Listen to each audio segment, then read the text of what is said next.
Hello friends, வாங்க சுட சுட சேமியா கூட ஒயிட் வெஜிடபிள் குருமா போட்டு சாப்பிடுவோமா? எப்படி செய்கிறதுன்னு பார்ப்போமா? வாங்க வீடியோவுக்கு போகலாம்.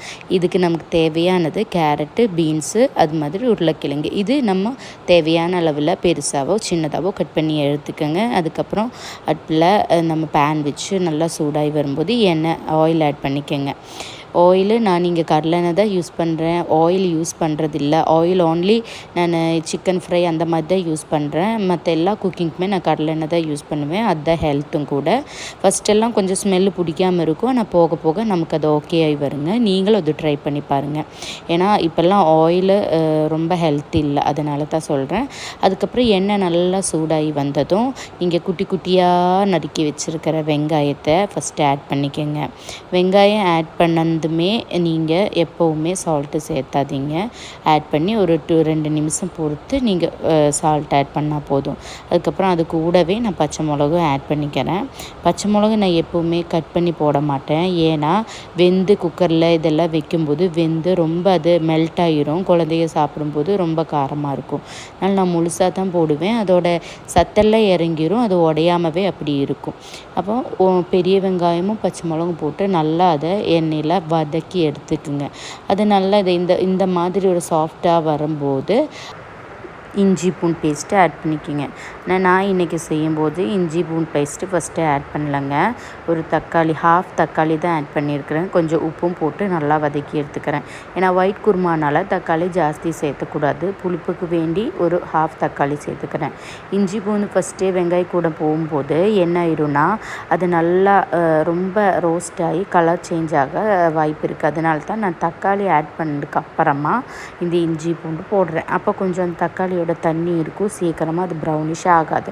அதுக்கப்புறம் நம்ம குட்டி குட்டியாக கட் பண்ணி வச்சுருக்கிற எல்லா வெஜிடபிள்ஸுமே ஆட் பண்ணிக்கலாம். இதில் நீங்கள் காலிஃப்ளவரும் கூட ஆட் பண்ணிக்கலாம். உங்களுக்கு பிடிச்ச இன்னும் எக்ஸ்ட்ரா பட்டாணி எந்த வெஜிடபிள்ஸ் வேணாலும் நீங்கள் ஆட் பண்ணிக்கலாம். நான் சுலபமாக கிடைக்கிறதுனால கேரட்டு, பீன்ஸு, பொட்டேட்டோ தான் ஆட் பண்ணிக்கிறேன்.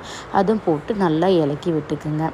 இது ரொம்ப நேரம் அந்த எண்ணெயில் கறந்து ரோஸ்ட் ஆக வேண்டியதில்லை. நான் கொஞ்சமாக தான் ஆயில் யூஸ் பண்ணியிருக்கேன். நம்ம அந்த தேவையான அளவுக்கு வதங்கி வரும்போது நம்ம குக்கரில் வேக வச்சு எடுக்கிறதுனால ரொம்ப எண்ணெயில் ரோஸ்ட் ஆக வேண்டியதில்லை. ரொம்ப ரோஸ்ட் ஆகும்போது அதோட கலர் சேஞ்ச் ஆகிரும். அப்போ அந்த ஒயிட் குருமாங்கிற இது கிடைக்காது நமக்கு. ஒவ்வொருத்தரும் இந்த தக்காளி கூட ஆட் பண்ண மாட்டாங்க, சரிங்களா? அதுக்கப்புறம் கரம் மசாலா தூள் ஆட் பண்ணிக்கிறேன். கொஞ்சமாக மல்லித்தூளும் ஆட் பண்ணியிருக்கேன். இதில் மிளகாத்தூள் தேவையில்லை. அந்த காரத்துக்கு தேவையான பச்சை மிளகாய் நீங்கள் முதல்ல ஆட் பண்ணும்போது சேர்த்திக்கங்க. ஏன்னா மிளகாத்தூள் ஆட் பண்ணால் கலர் சேஞ்ச் ஆகிரும். ஒயிட் குருமாங்கிறனால நம்ம பச்சை மிளகு மட்டும்தான் இதில் யூஸ் பண்ணுறோம். அதனால் தேவையான அளவு காரத்துக்கு வேண்ட பச்சை மிளகு நீங்கள் ஃபஸ்ட்டே கணக்கு பண்ணி போட்டுக்குங்க. இது கொஞ்சம் அந்த எண்ணெயில் இருந்து ரொம்ப அடியெல்லாம் பிடிக்காமல் கொஞ்சம் வதங்கி வரும்போது நம்ம தண்ணியும் ஆட் பண்ணிக்கலாம். தேவையான அளவுக்கு தண்ணி ஊற்றி நம்ம நல்லா ஒரு விசிலில் குக் பண்ணி எடுத்துக்கலாம், சரிங்களா? ஆக்சுவலாக இதில் தக்காளி சேர்க்கலைன்னா இன்னும் கலர் பெஸ்ட்டாகவே வருங்க. நீங்கள் அந்த மாதிரி செய்யறதுனா அப்படியும் செய்யலாம். இல்லை புளிப்பு கொஞ்சமாவது வேணும்னு நினைக்கிறவங்களா இருந்தால் தக்காளி ஆட் பண்ணிக்கோங்க. இனி ஒரு விசில் விட்டுடலாங்க. விசில் விட்டாச்சு.